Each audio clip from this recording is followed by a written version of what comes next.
as I wrap this up, I want to tell you, how does believing in Allah give you strength? How does it make you strong? Because by the way, anything else you seek other than Allah, because everything else is weak, you will be weak. You pursue Allah, you seek Allah, and because Allah is the source of all strength, it will make you strong.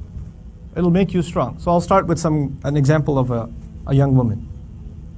A young woman goes to, a young girl goes to elementary school, public school, and she's the only Muslim there, or there's like 2 other Muslims. And she's constantly being made fun of because of her name and because of her religion. And now she's getting older, and now she knows that maybe it's time for me to start wearing hijab, but she thinks about it a million times because she knows the kinds of comments that are going to be made in school, what people are going to say, what people are going to think. Then the prom's coming, and everybody's going to the prom, and people are asking, are you going? And she's like, well, from what I know, I'm not supposed to go, and how am I supposed to explain myself to people that I can't even go to this party? I just want to fit in. I want to be like everybody else. Why do I have to be so different? So this young girl goes to her mom, and she says, Mom, I want to go to the prom, or I want to go to this party, I want to go to this sleepover, or I want to go on this trip, or I want to buy this dress. And her mom says, you can't buy that dress. That's not an appropriate dress. That's not appropriate clothing. Mom, everybody wears it. Relax. It's okay. Whatever. You don't let me buy anything. Everything's haram, right? And so this girl gets agitated with Islam because it's keeping her from being like everyone else. She wants to be like everybody else, but she can't be because her mom or her dad keep telling her about this Islam thing that stops her from fitting in with everybody else. Everybody else gets to have a boyfriend. Everybody else gets to go to parties. Everybody else gets to do whatever, dress however. I can't do it. I can't do it. I can't do it. And then this girl, something happens in her that she realizes who Allah is. And somehow, she becomes connected with Allah's book. And some things happen inside of her.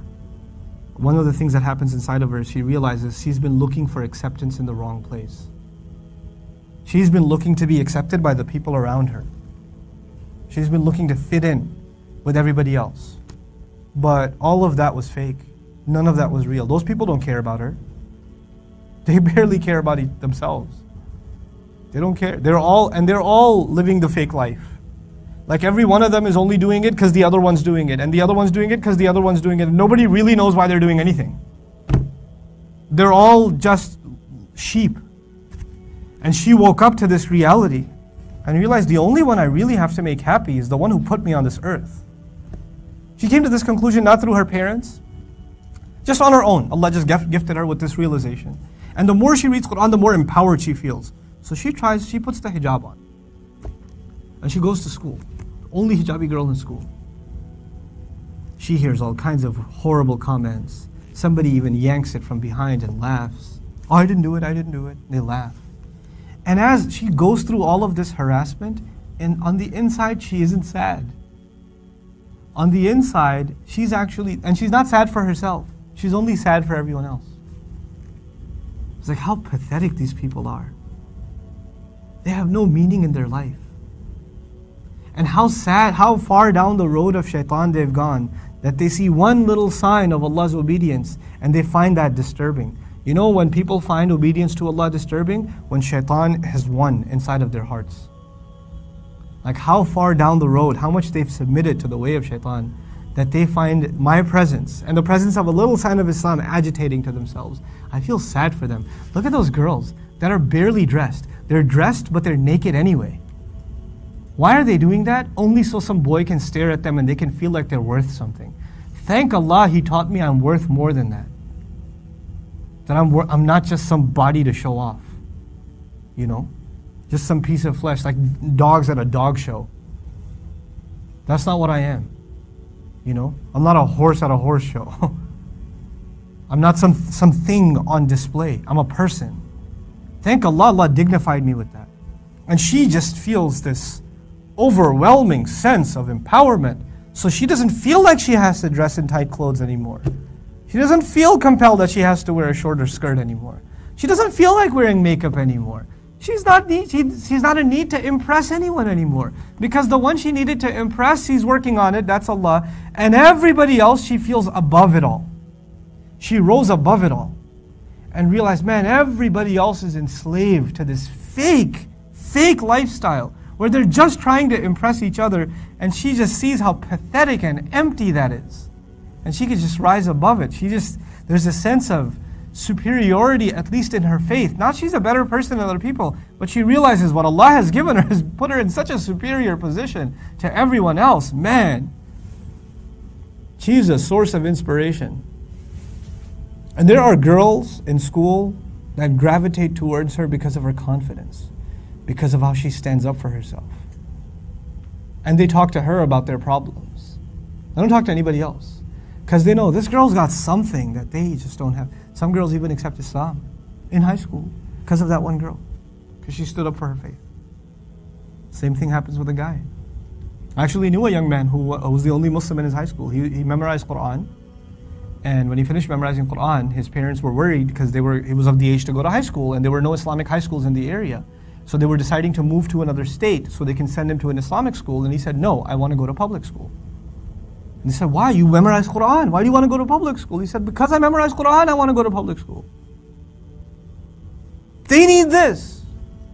Who's going to give them Islam? By the time he graduated, 16 people had become Muslim in his school. Not because he preached Islam, he just carried it. He wasn't ashamed of it. I don't have to answer anybody.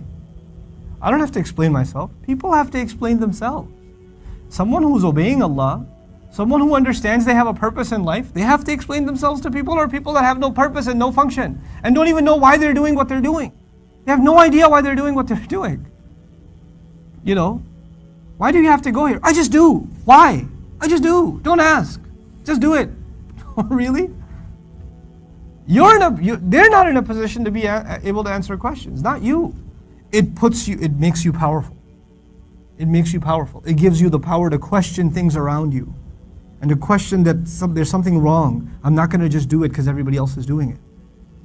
It's wrong. It's stupid to me. Explain to me why it isn't stupid.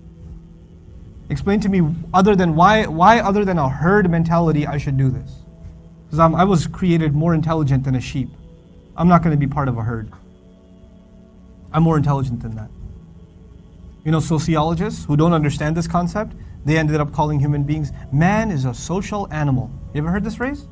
Man is a social animal. You know what that means? That we do what society wants us to do. Not Muslims. Not Muslims. Once you get empowered with truth, man, you just don't care. Last comment about this, I promise.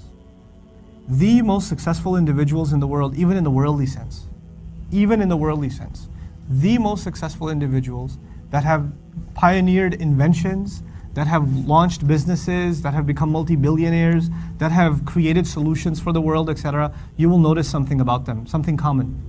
They never fit in. They never fit in. They weren't like everybody else. They were possibly the object of ridicule in their schools, in their colleges. They were not like, they did not want to be like everyone else. They were confident that they have something of value and they stuck with it.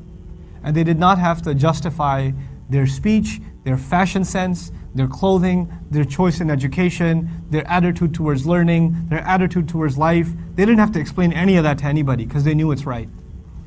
And they accomplished. That's the people you guys have to become. That's what it means to have value for Allah. When you have value for Allah, then you'll be empowered. You will not feel that weakness anymore. I pray that you're able to get over that, because that's one of the most powerful forces today. You know, the peer pressure that you feel is like a river flowing downstream, and everybody who jumps in that river flows with it. And with Islam, you are learning to swim upriver. It's not an easy climb, but if you have Allah holding on to you and pulling you up, you can do it. That's what this is. You're literally going to run to swim upriver. You're going to create a counterculture wherever you are. It doesn't matter if you're in England or in Australia or in America, you're going to have your own culture. It's going to be a new fabric in the American narrative. The Muslims that are American, Americans that are Muslim, like they have their own way of doing things. They have just their own way of doing things. It's going to be so superior, people are going to want to be like us. If you just stand up for yourself, people will want to be like us. Because we have something that they don't have. They do not have it. You know? I pray that inshallah ta'ala you guys become that generation of strength, that other people find strength in you guys. And you're not the source of weakness, you're actually the source of inspiration and strength. Barakallahu li wa lakum. Assalamu alaikum wa rahmatullahi wa barakatuh.